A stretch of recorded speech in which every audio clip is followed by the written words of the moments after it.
Soy Fina Esclapez y hoy te quiero hablar de las emociones sustitutivas o rebusque. Según el análisis transaccional, estas emociones sustitutas también se les llama rebusques o sentimientos parásitos y son emociones que expresamos y experimentamos cuando no tenemos permiso, como te decía en el capítulo anterior, para expresar, para conectar y expresarla con la emoción auténtica. Y entonces nuestra mente o nuestro organismo aprende a buscar, rebuscar, por eso se llama rebusque en sentido coloquial, a rebuscar otra emoción que sustituya aquella natural para la que no tenemos permiso. Por tanto, una emoción sustitutiva o rebusque es una emoción inadecuada que está fomentada por el ambiente en el que nos movemos cuando somos niños, muchas veces por los padres o figuras de autoridad, figuras parentales, y que reemplaza a la emoción auténtica, porque la emoción auténtica, natural, es ignorada o prohibida por los padres. Y como consecuencia de esa no aceptación de la emoción natural, el niño aprende a utilizar una emoción sustituta o rebusque.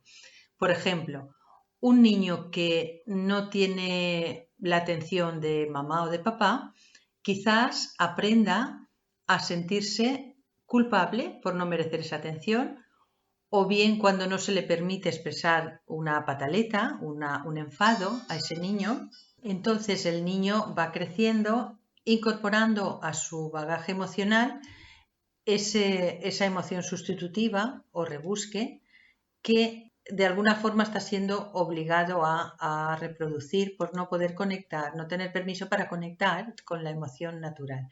Diríamos que es un sucedáneo de la emoción natural y cuando funcionamos con emociones rebusque o sustitutivas, muchas veces tenemos conductas manipuladoras sin darnos cuenta y la emoción natural se tapa con esta otra.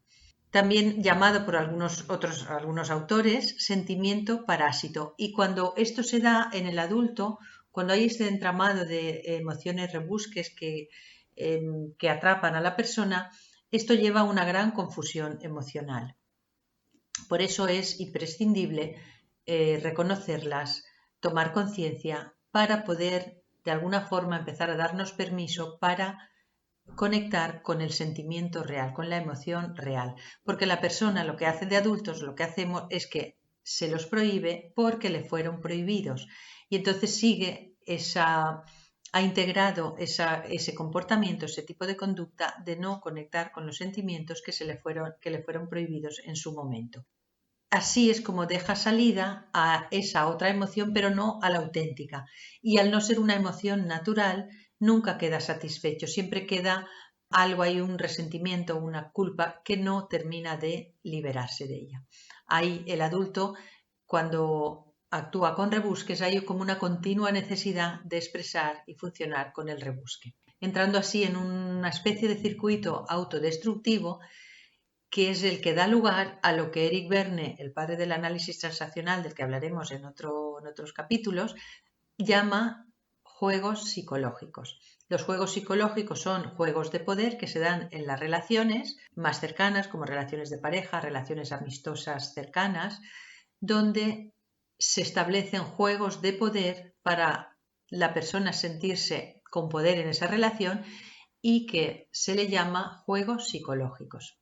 Al final, antes de despedirnos, te propondré un ejercicio para que tú puedas tomar cada vez más conciencia de tus sentimientos y emociones, pero ahora te quiero hablar un poquito de las diferencias entre emoción y sentimiento y también de los trastornos asociados a la mala gestión emocional.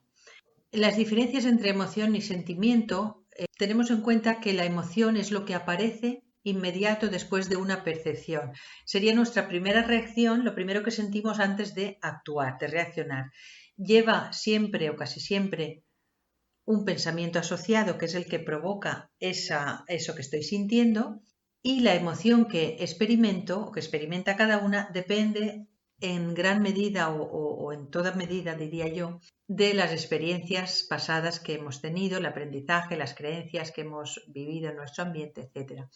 A diferencia del sentimiento, que es la expresión de las emociones mantenida en el tiempo. Por ejemplo, si yo no me siento valorada o valorado por mi jefe, siento como la ira, que sería la emoción, se apodera de mí en un momento dado, ¿no? Ante una situación.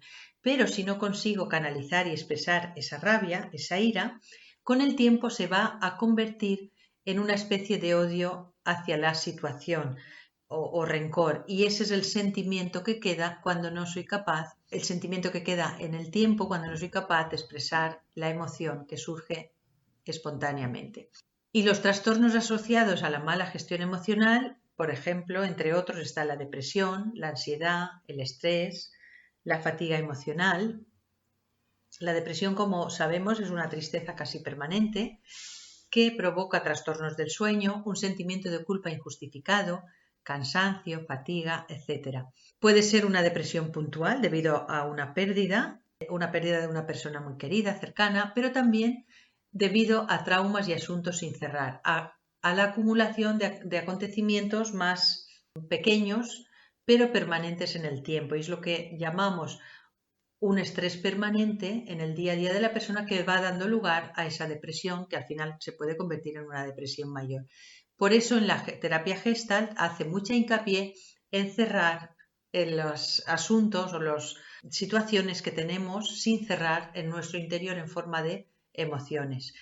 Y ahí entrarían los traumas de la infancia, episodios de relaciones, por ejemplo, de pareja que han terminado y no las hemos cerrado bien, todo eso que la Gestalt le llama asuntos inconclusos que están dentro de nosotros creándonos malestar a nivel emocional. Y eso nos puede llevar a una depresión o tener una ansiedad crónica.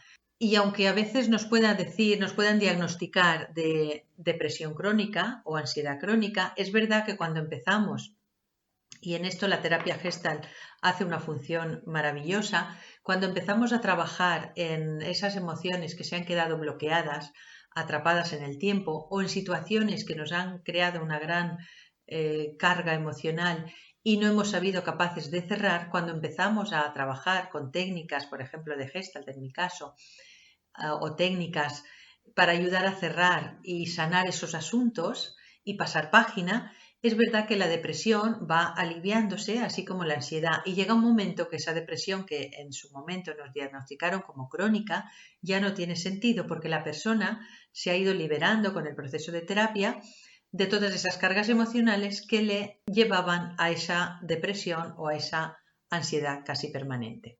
Así que yo no soy partidaria en absoluto de las etiquetas. Cuando viene una persona a consulta y me dice, no, es que me han dicho el psiquiatra que tengo depresión crónica, lo primero que intento es que se quite esa etiqueta, porque cuando una persona va por la vida con esa etiqueta de depresivo crónico, es muy difícil, si no empieza a mirar otras opciones, es muy difícil que eso pueda cambiar. Por tanto, en la Gestalt, tal como yo me manejo o en mi trabajo, en terapia Gestalt, así como sistémica, lo que se procura en Gestalt es mirar el potencial de la persona, mirar la parte sana de la persona y reforzarla, empezar a trabajar en ella y a cerrar esos asuntos que están ahí y que nos impiden estar totalmente en el presente. Así que cuando empezamos a cerrar etapas, sin cerrar heridas, traumas, la persona empieza a situarse en el presente y la depresión deja de tener sentido. Lo mismo ante la ansiedad. La ansiedad es un mecanismo de defensa que nos advierte ante un peligro, pero cuando esa ansiedad es exagerada, es un nivel alto, nos impide actuar de forma eficaz. Y hay una reacción involuntaria en nuestro organismo que nos impide avanzar. Entonces, vamos a hacer un ejercicio ahora para tomar conciencia y situarnos en el presente. Un ejercicio muy cortito. También el estrés es una reacción, que es una respuesta indeterminada ante una situación que nos genera un desequilibrio. Hay como una fase de alarma en las situaciones de estrés, una fase de resistencia continuada en el tiempo, que eso da lugar a un agotamiento.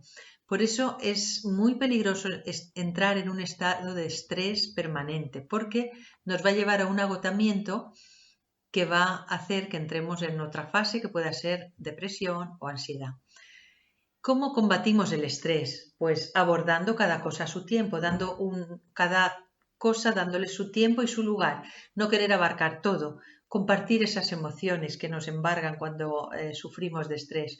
También para combatir el estrés es sano hacer ejercicio y también practicar alguna técnica de relajación, así como una alimentación saludable. Bien, vamos ahora a terminar con un ejercicio que te puede ayudar y es a trabajar la respiración. Respiración consciente. Este ejercicio nos ayuda a prestar atención simplemente al proceso de inhalación y exhalación del aire. El objetivo es hacer la respiración consciente y esto nos ayuda a situarnos en el presente en vez de estar pensando en situaciones del pasado que nos crean depresión y frustración o situaciones del presente que nos generan ansiedad. Vamos a hacer este ejercicio muy lentamente para no perder la concentración. Se trata en este caso de educar la mente para mantenernos en el aquí y el ahora. Entonces, cierra los ojos. Vamos a identificar las sensaciones. Cierra los ojos, respira, conéctate con tu respiración y date cuenta de qué sensaciones se producen en tu cuerpo al respirar. Fija tu atención en un punto concreto entre los orificios nasales por donde entra y sale el aire y el labio superior y te centras ahí durante la práctica, prestando atención a las veces que inhalas y exhalas y no intentes cambiar el ritmo o controlarlo, simplemente déjate llevar. Ignora el pensamiento. No te preocupes de lo que el pensamiento te traiga o te diga. No juzgues, simplemente déjalo ahí, expresarse y míralo cómo se marcha, déjalo ir. Para ello te centras de nuevo en el aire que entra y sale por la nariz y toma conciencia. Toma conciencia de cómo el aire entra y sale por la nariz en ese acto de respirar y esto ayuda a tu mente a entender que lo que buscas es simplemente esa sensación de paz y sosiego, de mantenerte en el presente. Mantente ahí, simplemente mantente ahí, experimentando la respiración consciente un ratito.